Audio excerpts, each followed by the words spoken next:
Olá, seja bem-vindo ao Band Entrevista. O Instituto de Previdência dos Servidores do Estado de Minas Gerais, o IPSENG, é o órgão responsável por garantir a atenção integral à saúde e gerir a previdência do servidor público estadual. Em Uberlândia e Uberaba são mais de 26 mil beneficiários do IPSENG e na região do Triângulo Mineiro, aproximadamente 63 mil beneficiários.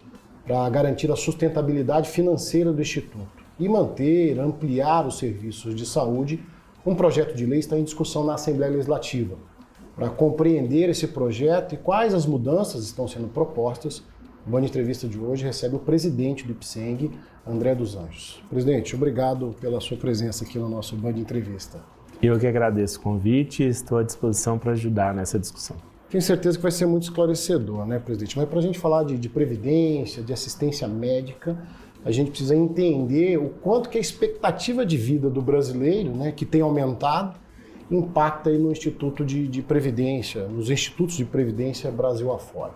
A população está mais longeva, a população está mais velha e o custo da previdência, ela aumenta? É importante essa pergunta porque o IPSENG, como gestor tanto da Previdência quanto da assistência à saúde, recebe o impacto desse aumento da expectativa de vida de forma brutal. É importante esclarecer que o IPSENG ele arrecada, através do Fundo Financeiro de Previdência, a contribuição do beneficiário para a Previdência, que é obrigatória, e paga aí os benefícios de pensão e aposentadoria para os nossos segurados. Mas principalmente a assistência à saúde, que tem por alíquota 3,2% da remuneração daquele servidor que tem interesse em participar, ou seja, já não é obrigatória, essa alíquota ela tem que abarcar toda a despesa de saúde desse beneficiário. O que a gente tem observado é que mais da metade dos beneficiários do IPSENG hoje tem mais de 59 anos e que esse público utiliza em média 5 vezes mais do que os beneficiários com menor idade. Olha só. Então, nós temos discutido o nosso PL na Assembleia com o objetivo de garantir o financiamento para esse público principalmente. Presidente, agora, para a gente estar falando de reestruturação financeira, que é a proposta desse projeto de lei, como estão as contas do IPSENG hoje? Ele trabalha com déficit? Como estão as contas? É importante porque durante a pandemia nós tivemos aí uma suspensão dos atendimentos eletivos, o que permitiu ao IPSENG acumular aí um superávit financeiro considerável durante os anos de 2020 e 2021. Certo. Só que com o retorno da pandemia, a partir de 2021 até agora 2024, o volume de assistência que tem sido pedido pelo nosso beneficiário é muito além da capacidade financeira do Instituto. Para que você tenha uma ideia, nosso déficit projetado para esse ano é superior a 300 milhões de reais. Nós conseguimos um aporte do Tesouro, o Tesouro deve autorizar o pagamento de toda a nossa despesa judicial de saúde, isso deve ajudar o IPSENG a fechar o ano de 2024, Só que, entretanto, nós ainda devemos ter um déficit até o final do ano entre 140 e 200 milhões de reais. Presidente, de forma bem didática, então, para quem está nos acompanhando em casa, hoje o IPSENG ele gasta mais do que arrecada, consequentemente compromete a qualidade dos serviços ao servidor. É importante ter claro que o IPSENG hoje ele tem uma rede própria apenas na capital, em Belo Horizonte. A nossa rede de maior volume no interior é a nossa rede credenciada. E a participação da rede credenciada dentro do IPSENG depende muito da tabela de procedimentos que o IPSENG oferece para essa rede. Como a nossa tabela não é atualizada pelo motivo que eu já falei, que é da restrição financeira, a nossa dificuldade de conseguir aumentar a nossa capacidade de despesa, isso tem expulsado os nossos prestadores. Nós temos prestadores que escolhem não continuar trabalhando pelo IPSENG, porque não conseguem aquela remuneração que eles esperam e que eles já conseguem com outros serviços de saúde. Então, a nossa expectativa com essa discussão do projeto de lei é aumentar a capacidade financeira do Instituto e, com isso, atualizar nossa tabela e conseguir oferecer uma assistência de maior qualidade, de maior oferta, mais assertiva para o nosso beneficiário, não só do Triângulo, mas de todo o estado de Minas. É isso aí, presidente. Antes da gente destrinchar ponto a ponto aqui o que está proposto na PL, qual o tamanho hoje do IPSENG? Né? A gente se restringiu aqui no início da nossa conversa a falar de Uberlândia, Uberaba, Triângulo Mineiro. Qual que é o tamanho do IPSENG hoje? Quantas pessoas fazem parte do Instituto e essa rede de atendimento? Qual que é esse desenho hoje? Vamos lá. Nosso Instituto hoje, ele tem um volume de beneficiários que gira em torno de 840 mil beneficiários.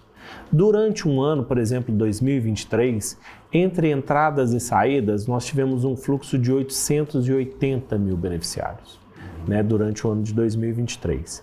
Isso mostra o tamanho do Instituto e como que o serviço dele é importante no Estado. Nós chegamos em 2023 a ter quase 190 hospitais. Hoje nós temos cerca de 160 a 162 hospitais. Então, considerável essa redução. Nós perdemos alguns prestadores importantes. É o caso do Santa Marta, aqui em Uberlândia, que nós tentamos credenciar, mas não conseguimos porque o hospital não tem a documentação necessária para contratar com a administração pública, né? E esse fato aconteceu em Uberlândia, acontece em outros municípios do estado de Minas. Nós produzimos 1.300.000 consultas ano no estado como um todo. E a região do Triângulo do Norte é a região com a melhor oferta de consultas, né? Nós ofertamos aqui 2,6 consultas por beneficiário ano. É um volume que nós não conseguimos atingir em outras regiões do estado. Então nós temos um volume considerável de serviços, mas entendemos também que o nosso beneficiário está buscando mais. Presidente, para a gente falar então desse projeto de lei, essa é uma proposta do governo do estado, né, que está sendo levado à Assembleia Legislativa. Está no momento de apreciação, de discussão, para que, se tiver ou não alterações, o resultado seja o melhor possível. Então, para a gente tentar destrinchar para o pessoal de casa, o que muda basicamente quando a gente fala de regras de contribuição? Às vezes estão nos perguntando lá em casa, vai aumentar, a gente vai ter que pagar mais para o IPSENG? Esse não é o mote da proposta. Não é. A nossa proposta tem a vantagem de não discutir a alíquota de 3,2%. Então, a alíquota hoje já é 3,2% e a nossa proposta mantém a alíquota de 3,2%. O que nós estamos discutindo é o piso, ou seja, o menor valor de contribuição, e o teto, que é o teto máximo de contribuição. Hoje o teto é R$ 275, ou seja, um beneficiário que entra para o IPSENG, ele paga no máximo R$ 275, independente da idade, independente do número de beneficiários menores de 21 anos. Né? E o valor mínimo hoje é R$ 33. Certo. De 2011 a 2024, nós tivemos apenas uma revisão desse valor. Esse valor foi atualizado em 10%. Né? Então, a nossa proposta no projeto de lei é atualizar esse valor para R$ 60 como valor mínimo e R$ 500 como valor máximo. Isso nos permite atualizar a contribuição dos nossos beneficiários, que hoje quem ganha menos paga 3,2%. Quem ganha mais paga o teto de R$ 275, o que, em percentual da remuneração, pode chegar a 1, 2%. Né? Então, a nossa proposta é manter essa justiça, manter essa proporção de 3,2% para um volume maior de beneficiários. Então, o servidor do Estado hoje, independentemente de quanto seja a remuneração dele, ele contribui com 3,2% do salário, né, do que ele recebe mensalmente.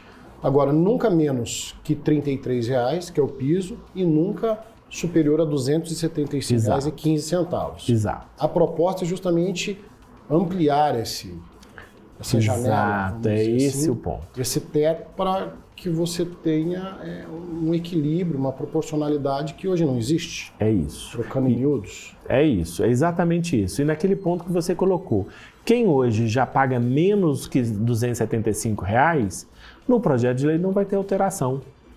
Então, as pessoas hoje que ganham os menores salários na administração pública, provavelmente não observarão mudanças com o nosso projeto de lei, a não ser a questão dos dependentes menores de 21 anos, que hoje não contribuem, e utilizam. O IPSENG, no ano de 2023, gastou mais de 30 milhões com esse público, né? E a gente espera que, com o projeto de lei, nós consigamos cobrar desses beneficiários um valor mínimo de R$ 60 por beneficiário menor de 21 anos. Aí a gente já entra na questão dos dependentes, Sim. Né? Dos agregados, que a gente estava falando informalmente aqui. Mas ainda, insisto na atualização do piso, presidente, o senhor até fez uma conta para mim aqui antes, né? Gostaria da gente usar esses números para ilustrar mais uma vez para o nosso telespectador um salário simbólico, como é que fica essa margem de contribuição? Hoje, a maioria dos nossos segurados, né, beneficiários, eles incluem o cônjuge como beneficiário do IPSENG. Né? Então, se nós temos lá um servidor que adere ao IPSENG com uma remuneração de até R$ 4.300 e inclui o cônjuge, a partir de R$ 4.300 a pessoa já paga o teto. Né? Então, você considerando 3,2% para o servidor, 3,2% para o cônjuge. A soma dessas duas contribuições batem os R$ 275. Esse servidor, mesmo que ele tenha aumento de remuneração, ele não vai contribuir mais para o IPSENG. Né? Lembrando que ele está pagando 3,2% para ele e para o seu cônjuge. São duas pessoas. São duas contribuições. O servidor que ganha R$ 10.000 hoje, ele paga 3,2% para ele até o teto de R$ 275. Ou seja, o cônjuge não paga nada, né? E no final das contas utilizam no mesmo nível. Então, a nossa proposta de atualização do teto é permitir que mesmo os servidores e beneficiários com maiores remunerações contribuam com 3,2%. Nós não estamos aumentando a alíquota. A alíquota continua de 3,2%. Só que a partir do momento que nós atualizamos o teto, isso vai fazer com que esse beneficiário com maior remuneração também contribua na mesma proporção que o nosso beneficiário de menor remuneração, tornando o IPSENG assim mais justo do ponto de vista financeiro. No projeto de lei, o novo teto sugerido é de R$ 500. R$ 500. E aí, então, a gente pode falar dos dependentes. A gente tem o cônjuge e os dependentes que seriam aí, os filhos, os menores de 21 anos. Qual é essa diferenciação, presidente? Né? E como ficaria aí, então, a contribuição respectiva de cada um? Olha, o cônjuge ele contribui já hoje com 3,2% da remuneração do titular, só que até o teto de R$ 275. Na nossa proposta, ele vai continuar contribuindo com 3,2% até o teto de R$ 500 individual. Os dependentes menores de 21 anos hoje não contribuem com nada. Eles utilizam o IPSENG com base na contribuição do titular. Nós identificamos que não é sustentável manter essa isenção e sugerimos no projeto de lei que esse público pague por pessoa R$ 60, que é o valor mínimo que nós estamos sugerindo no projeto de lei. Hoje nós já temos dependentes maiores de 21 anos que contribuem com o valor de R$ 33, que é o piso atual. E depois de discutir com os vários sindicatos que compõem a representatividade do servidor público, nós chegamos a uma proposta de contribuição desse dependente maior de 21 anos, considerando principalmente que ele, via de regra, já tem um vínculo, né, no mercado de trabalho, com uma contribuição mínima de R$ 90. Então, esse seria o cenário de contribuição de todos os dependentes. O cônjuge, 3,2% da remuneração do titular, considerando que ele, via de regra, tem uma idade compatível com o titular, o dependente menor de 21 anos, R$ 60, e o dependente maior de 21 anos, R$ 90. Perfeito. Presidente, vou pedir licença um minutinho de fazer um breve intervalo. Na sequência, a gente segue esclarecendo os pontos aí do projeto de lei. Band Entrevista de hoje, então, recebendo o presidente do IPSENG, André dos Anjos. Band Entrevista faz um breve intervalo e volta já.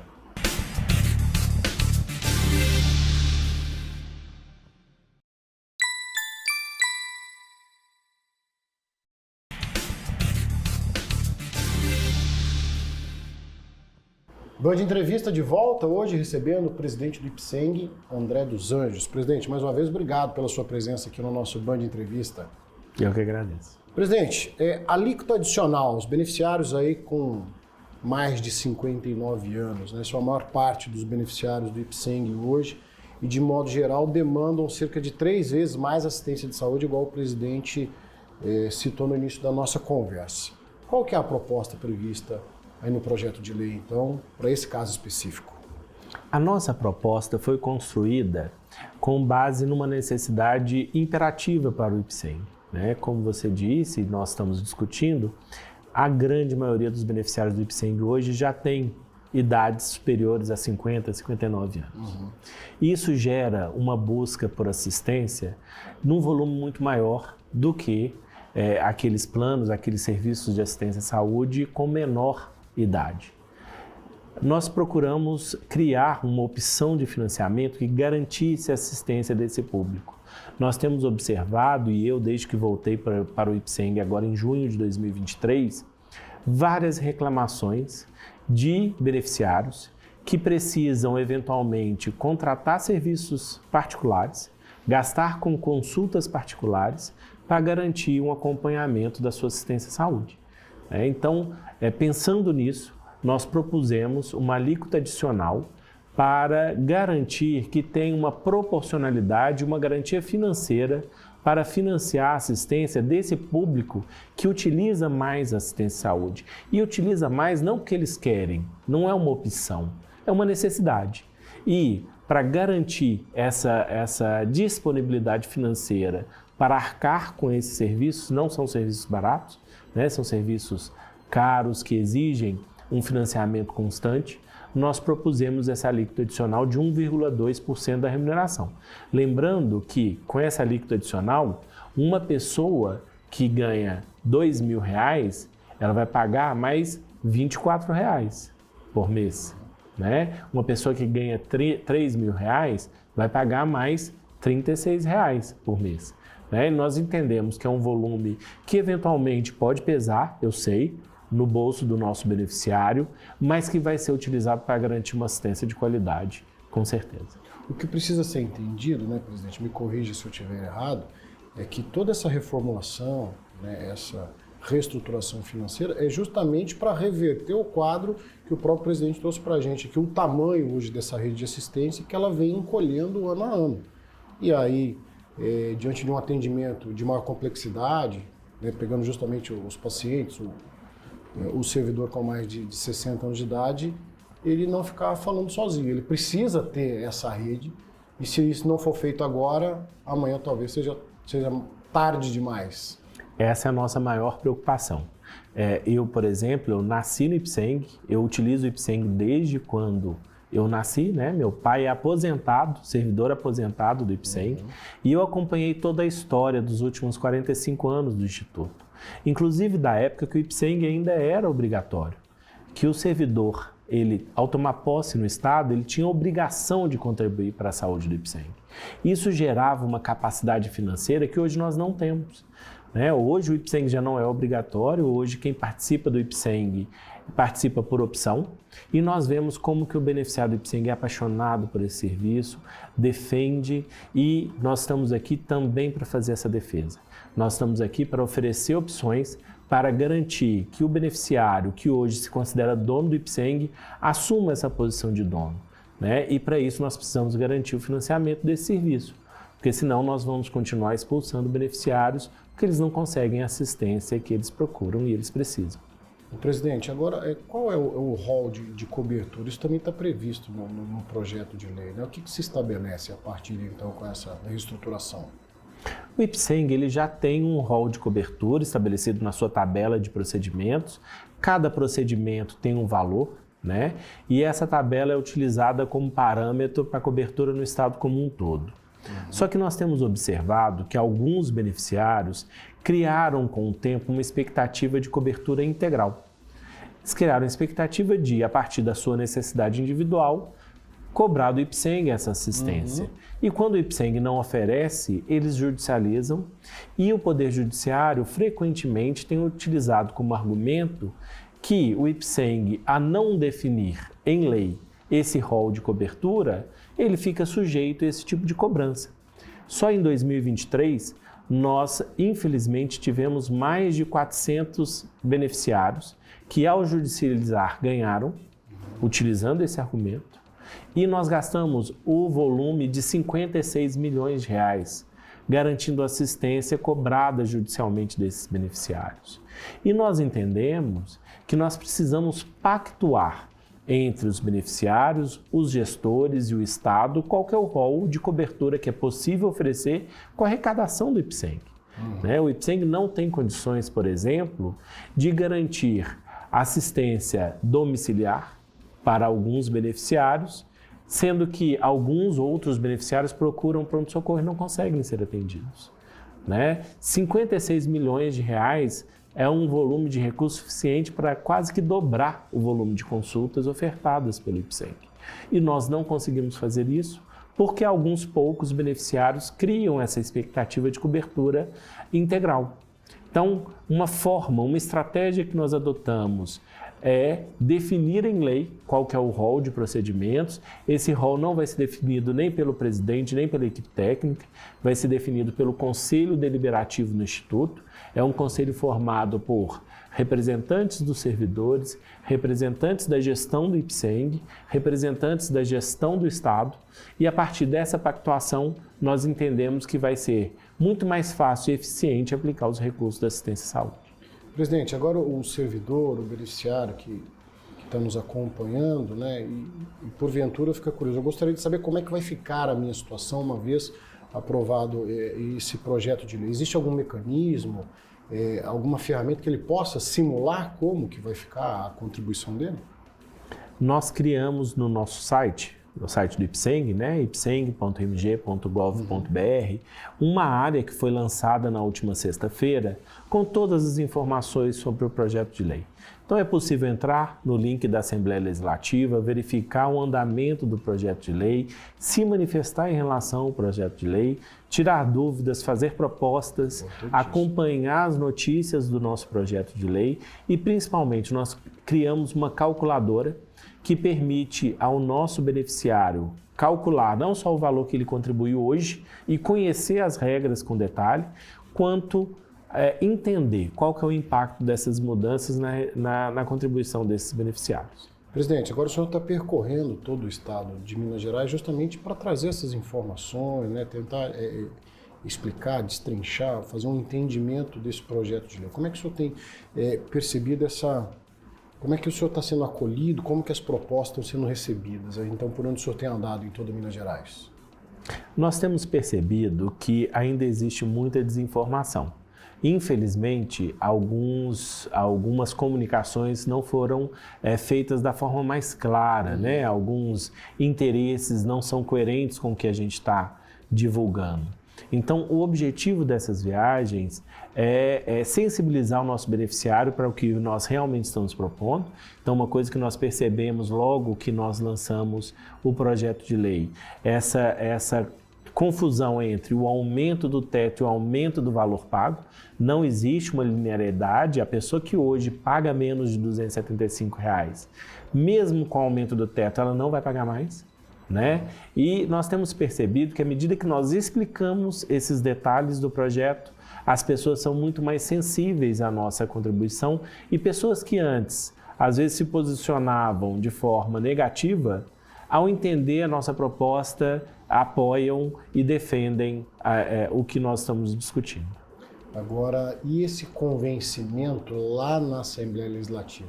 Em que pé que está o projeto, fase de discussão? Ele pode sofrer alguma alteração? Pela experiência que o senhor tem, o senhor está acompanhando de perto, como é que os nossos deputados estaduais estão vendo esse projeto? Vai ser fácil de aprová-lo na íntegra? Eu não diria que vai ser fácil de aprovar. Acho que vai ser um trabalho de explicação e de entendimento, mas durante o ano de 2023 nós recebemos quase todos os deputados da Assembleia Legislativa e alguns deputados federais, todos discutindo a necessidade de melhorar o Instituto. E a proposta que nós fizemos atende em muito esse anseio dos deputados, Os deputados representam os seus eleitores, mas representam também os serviços de saúde que são tão importantes para a assistência, não só do SUS, mas principalmente assistência dos nossos cidadãos mineiros, e eu tenho percebido que os deputados têm entendido que a nossa proposta dá a saúde financeira que o IPSENG precisa para garantir o serviço que eventualmente hoje não está atendendo aos eleitores que eles representam.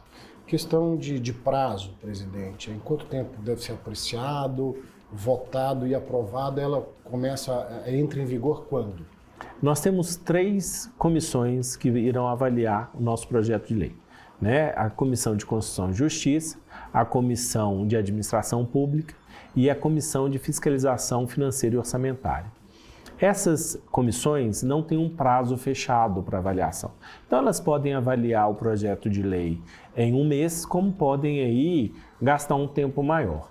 A nossa expectativa é que quanto antes essas comissões aprovem o projeto de lei, ele vá para votação na Assembleia Legislativa e seja aprovado. Lembrando que, a partir da sanção do projeto de lei, nós transformamos ele em lei e ele entra em vigor 3 meses depois da sanção do governador. Então, mesmo que o projeto de lei seja aprovado, por exemplo, em julho, nós só temos o início da vigência dessas regras em outubro, o que dá um prazo para o nosso beneficiário pensar, absorver, fazer as contas. Se é interessante ou não manter, nós entendemos que, mesmo depois do projeto de lei, a proposta de assistência à saúde do IPSENG ainda é financeiramente muito mais interessante do que qualquer opção de serviço particular, né? Seja serviço suplementar de saúde. Então, nós entendemos que não devemos observar nenhuma saída em massa de beneficiários, muito pelo contrário, talvez com a melhoria da assistência seja mais interessante que outros beneficiários que hoje pagam planos particulares venham para o IPSENG experimentar essa mudança que nós pretendemos fazer na assistência. Perfeitamente. Presidente, eu costumo falar que o nosso assunto está longe de se esgotar, mas infelizmente o nosso tempo já se esgotou. Em nome do Grupo Bandeirantes, da Band Triângulo, agradecer a sua presença aqui no nosso Band Entrevista. E eu agradeço demais a oportunidade, me coloco sempre à disposição para contribuir na discussão. Convite renovado para o próximo bate-papo, então. Band Entrevista de hoje, recebendo o presidente do IPSENG, André dos Anjos. A você de casa, o nosso muito obrigado. Até o próximo Band Entrevista.